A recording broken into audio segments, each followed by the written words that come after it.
Donc, moi, je vais vous présenter les travaux qui ont été faits sur des lycées agricoles concernant le report d'agneaux.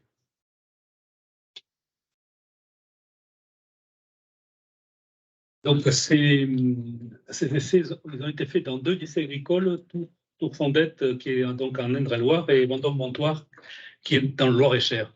Ce sont 2 lycées qui ont des troupes ovines et qui sont, et dont les fermes sont en bio, quoi. Alors, pourquoi, quel était l'objectif au départ pour faire ces essais? L'idée, c'est qu'il y avait un manque dans le bassin nord de la France d'agneaux sur le premier semestre. Et donc, c'était de voir comment on pouvait approvisionner un agneau bio à cette période-là, où il manque des agneaux. Et donc, sur ce premier semestre, il y a entre autres à la période de Pâques. Et donc, comment avoir des agneaux pour ce moment-là? L'objectif étant quand même de valoriser au maximum les fourrages et donc d'avoir le recours au concentré le moins possible. Alors, comment ont été organisés les essais? On est parti sur des agneaux mâles.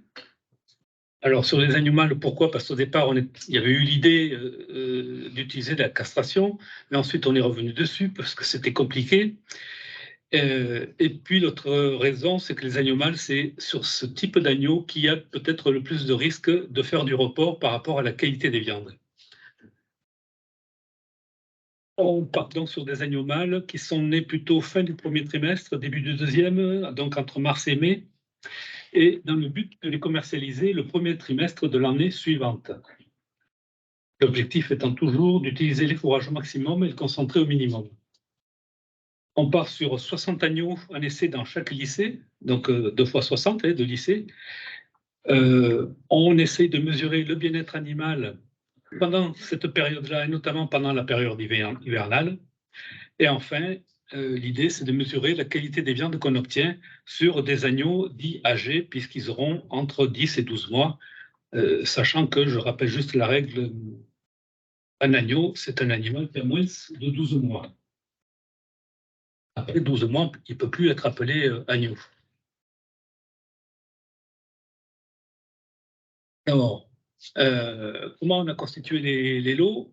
D'abord, il y a 2 lots donc, en suivi d'essai, 2 fois 30, je vous dis, 60 agneaux dans chaque lycée, et les 60 agneaux dans chaque lycée sont divisés en 2.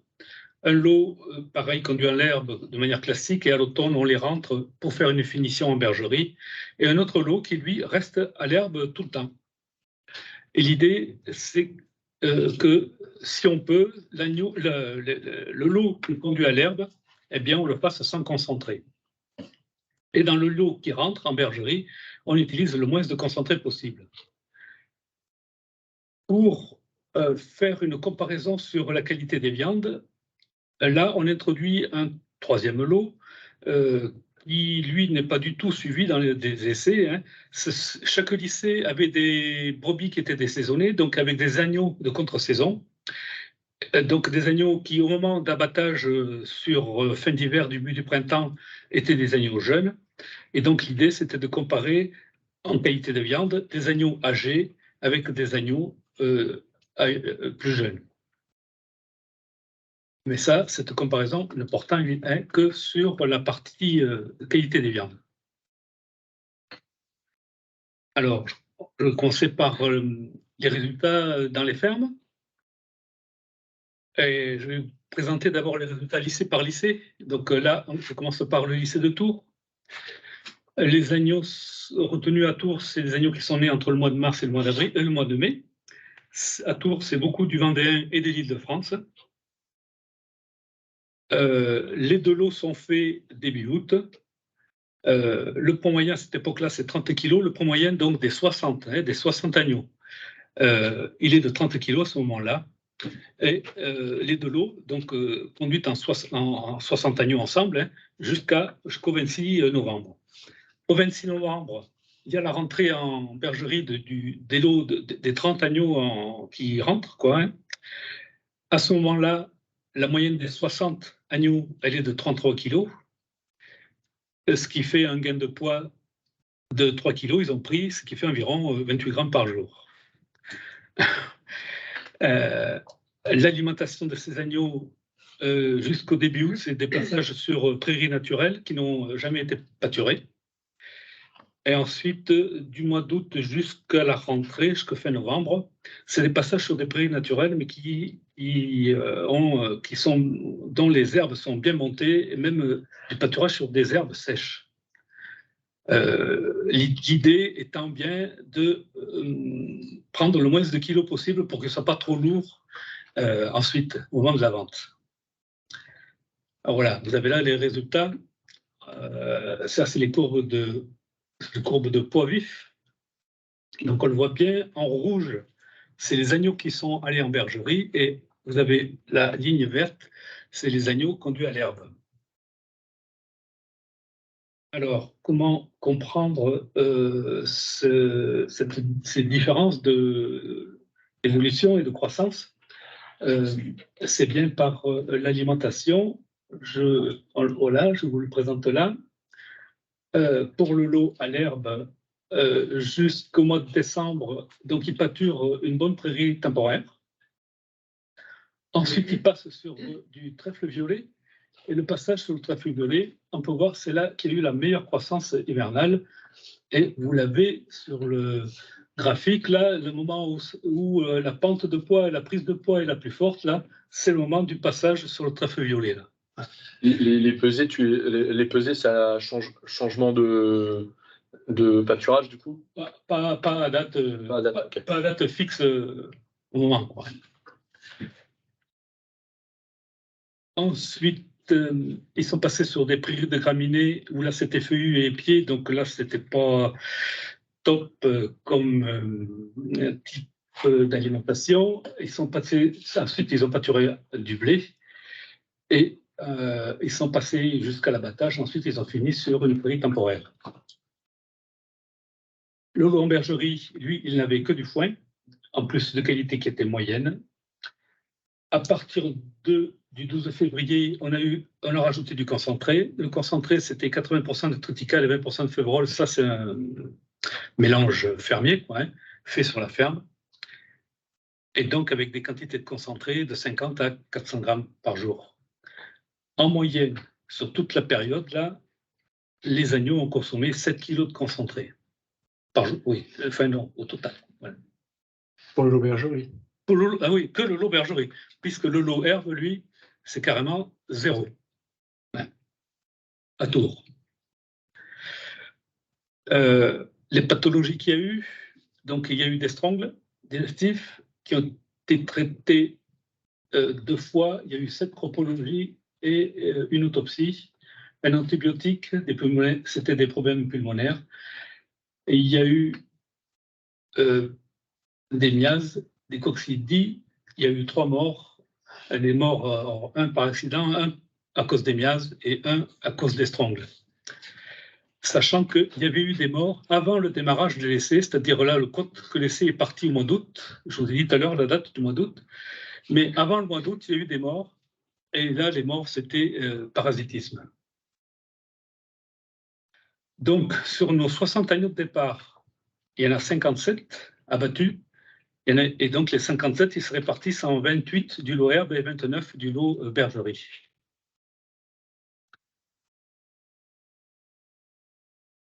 On se rend compte que sur le lot qui restait à l'herbe, sur les prairies qui étaient bonnes, quoi, ça permet d'arriver à des poids à l'abattage correct. Par contre, le suivi du parasitisme, aussi bien interne qu'externe, c'est important pour y arriver. Et puis attention à l'âge limite, donc les 12 mois, pour avoir un prix considéré comme un prix agneau, prix de l'agneau, quoi. Et juste là, pour la ferme de Tours, c'est particulier. En plus, ils ont eu des petits soucis par rapport à la prime ovine, puisque pour avoir la prime ovine dans le cadre de la PAC, il faut avoir un minimum de productivité, c'est-à-dire un nombre d'agneaux par brebis minimum, qui, là, ayant gardé des agneaux sur... ils se sont retrouvés avec une productivité qui était insuffisante par rapport à la prime ovine. Sur l'année civile. À l'année civile. Effectivement. Ouais. Mais après, s'ils font rythme de croisière, ça peut s'annuler. Exactement, exactement. Mais sauf que là, c'est tombé juste comme ça, quoi. Et en plus, je crois que cette année-là, ils avaient gardé davantage Daniel aussi, en plus. Alors, hop, voilà. En même temps, sur l'autre lycée, c'est le lycée de Montoire. Là, il y a eu 20 agneaux de gardés de la ferme. Sur la ferme du lycée de Montoire, c'est des berrichons du Cher. Là, il a été décidé de n'en garder que 20 parce que le berrichon du Cher, il ne se prête pas bien au report, justement. Et donc, ils ne voyaient pas bien sur le lycée comment, avec du berrichon du Cher, ils auraient pu faire des agneaux de report. Du coup, en plus, ils avaient de la disponibilité en surface quoi, pour faire pâturer. Il a été décidé à Montoire d'acheter des agneaux, donc d'acheter 40 mâles, puisque c'est que des mâles partout. Et donc là, le choix a été fait de partir sur les achats sur du charmois. Ils sont arrivés sur la ferme le 13 août et ils pesaient entre 20 et 25 kilos. À ce moment-là, ils étaient sevrés, et voilà, au moment de leur arrivée.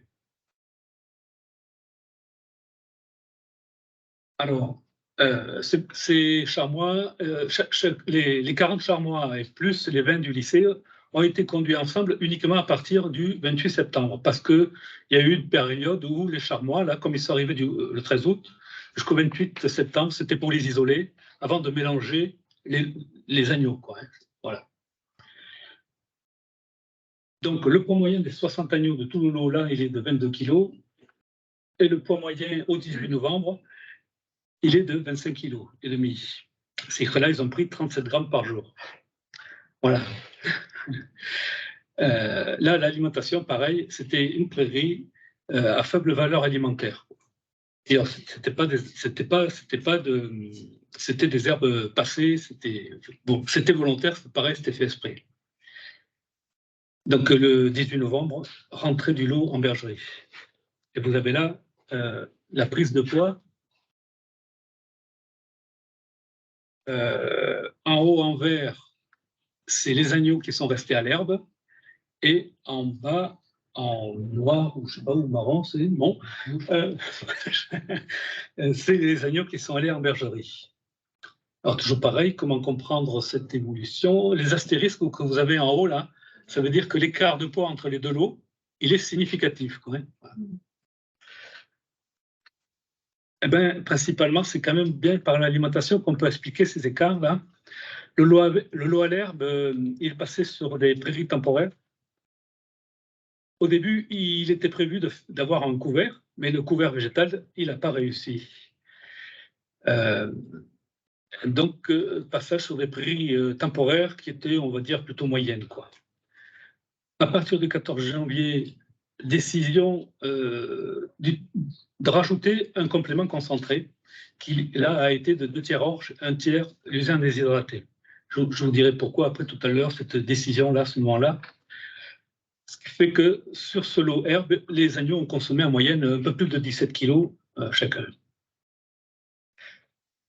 Et pour le lot bergerie, donc quand ils sont rentrés, foin, et puis petit à petit introduction en rubané, assez vite d'ailleurs, pour arriver à 0,5 kg de matière sèche par jour par agneau. Décision pareil à partir du 22 décembre de donner un complément concentré, c'est le même, c'est-à-dire 2 tiers orge, 1 tiers lusin déshydraté. Et là, du coup, ces agneaux en bergerie, ils ont consommé en moyenne 37 kilos. Qu'est-ce que c'est qui a été rencontré comme pathologie, les problèmes? L'estron, traité 5 fois, et là, apparition d'une résistance à l'albendazole, c'est la molécule antiparasitaire. Et ça a été long, pourquoi? Parce que sur la ferme, ils n'avaient jamais identifié qu'il y avait une résistance à cette molécule. Donc, ils ont traité plusieurs fois, avec toujours des soucis d'animaux maigres et pas de croissance, quoi, des agneaux qui ne bougeaient pas. Donc, le temps de se rendre compte que ça pouvait être lié à une résistance à la molécule, et il s'est passé, 1 mois et demi à 2 mois. Ouais. Voilà. Ensuite, les problèmes qu'il y a eu, c'est des miases. Il y a eu une période où il y a eu de l'ectima aussi. Et il y a eu de la boiterie sur les agneaux à l'herbe, un petit peu, environ 27% du lot, à partir de fin janvier. Donc là, il y a eu 12 morts. Les 12, c'est lié au parasitisme. Les 12 morts se répartissent 6 dans chaque lot. Et puis, il y a eu un agneau du lot aux bergeries qui a été en saisie totale à l'abattoir. Il était très maigre. Hein.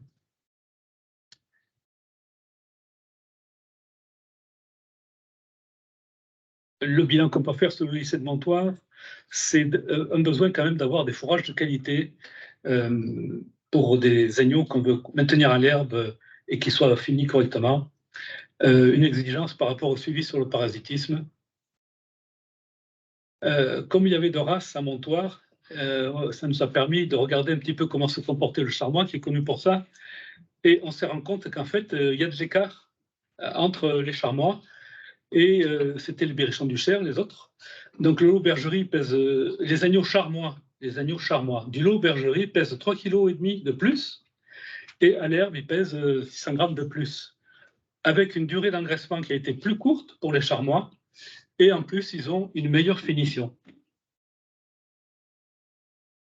Justement, pour dire que les agneaux qui sont à l'herbe ont une meilleure rendement carcasse que les agneaux en bergerie. Bon, ça, c'est pas nouveau. Et puis pareil, même souci, mais même s'il a été moins important à Montoire, c'est attention à l'âge à l'abattage, toujours pareil à l'âge de 12 mois. Je parle toujours des charmois, là. Ouf. Les plus 3,5 et herbe, et après tu dis durée d'engraissement plus courte, c'est bien pour les charmois à chaque fois, et meilleur état de finition. C'est ça, je parle toujours des charmois, là. Ouais. Par rapport à ce que tu as dit, classiquement, c'est plutôt en bergerie qu'on a des rendements carcasses meilleurs parce qu'il y a moins la panse, tout le système digestif est moins développé que sur les agneaux d'herbe. Oui. De mémoire, on était plutôt à 46% et 48%, mais bon. Là. Donc là, effectivement, c'est plutôt à l'opposé de ce qu'on voit classiquement. Mais bon. Mais c'est parce que les agneaux de bergerie, ils ont recevé très peu concentrés, en fait. Oui, là, on a des agneaux de bergerie qui sont atypiques. Atypiques, oui, c'est ça, c'est des agneaux de bergerie qui sont atypiques, là. Ouais. C'est l'euphémisme. Ouais, donc là, juste un tableau qui vous récapitule un petit peu les résultats chiffrés. En bleu, c'est la partie agneaux de bergerie, et puis en couleur orange et rose, là, c'est les agneaux à l'herbe, et vous avez deux lignes, les résultats du lycée de Tours et ensuite le lycée de Montoire. Voilà. Donc, on peut voir que c'est des croissances faibles dans tous les cas. Pour arriver à des poids à la fin aussi qui seront un peu légers. On verra après les résultats sur les carcasses, vous verrez. A priori, là, on pourrait dire qu'on ne voit pas trop de conséquences, remis peut-être un petit peu sur le poids vif, mais après, vous verrez les conséquences sur les carcasses. Voilà. Voilà, juste donc après, en conclusion globale sur cette partie-là, on se rend compte quand même qu'il y a des races qui sont mieux adaptées à faire du report. D'autres. Plutôt faire du report sur des agneaux qui sont quand même nés plutôt à la fin de la saison, hein, c'est-à-dire plutôt avril-mai, hein, pour ne pas se retrouver coincé avec l'âge à l'abattage. L'obtention de couverts végétaux, mais ça on l'a vu dans plusieurs systèmes, quoi, hein, pas que là, l'obtention de couverts végétaux, elle n'est pas garantie avec les années qu'on vient de passer là. Et donc il faut quand même, si on veut faire ça, des agneaux d'herbe l'hiver avec le moins de concentré possible, eh bien, il faut quand même sécuriser avec des bonnes prairies parce que le couvert n'est pas garanti tous les ans, quoi, hein. La conduite à l'herbe, ça demande de la rigueur dans le suivi du parasitisme. Bon, on se rend compte quand même qu'on peut arriver à faire des agneaux avec une qualité commerciale par rapport à ce que demande la filière qui est possible, quoi, hein. Mais ça demande quand même du savoir-faire, quoi. Et je trouve que globalement, ce savoir-faire, il s'est quand même plutôt perdu. Donc, je dirais que c'est une conduite technique.